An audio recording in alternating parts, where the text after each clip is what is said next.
రెండేళ్ల పాలనపై CM Chandrababu tweet చేశారు. ప్రజాప్రభుత్వం రెండేళ్ల పాలన పూర్తి చేసుకుందని, సంక్షేమం, అభివృద్ధి, సుపరిపాలన అందిస్తున్నామని చెప్పారు. ప్రధాని మోదీ కేంద్రానికి ప్రత్యేక కృతజ్ఞతలు తెలిపారు. పవన్ భాగస్వామ్యంతో స్వర్ణాంధ్ర దిశగా అడుగులు పడుతున్నాయని, ప్రజల మద్దతుతో మరింత అభివృద్ధి చేస్తామని సీఎం వెల్లడించారు.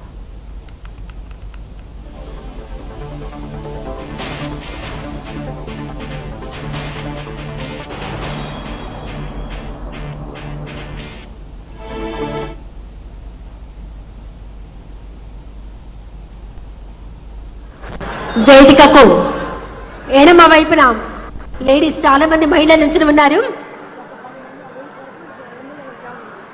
ఒక 10-15 మందిని ఎమ్మెల్యే గ్యాలరీలోకి అనుమతించవలసిందిగా కోరుతున్నాం.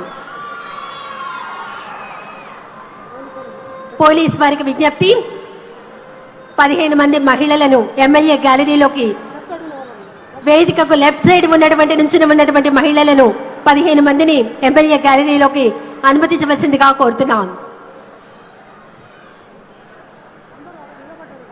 దయచేసి ముఖ్య గమనిక, గ్యాలరీలో ఫ్రంట్ గ్యాలరీస్ లో కొంతమంది నిలబడి ఉన్నారండి.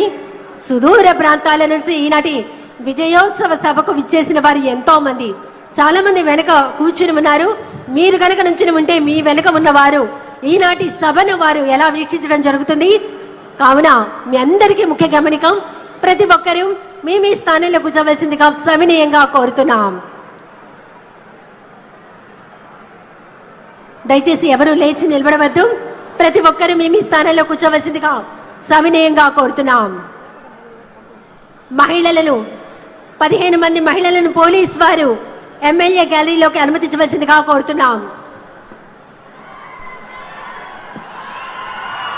చూస్తున్నాం, రామ లక్ష్మణులన్నీ విచ్చేస్తూ ఉన్నారు.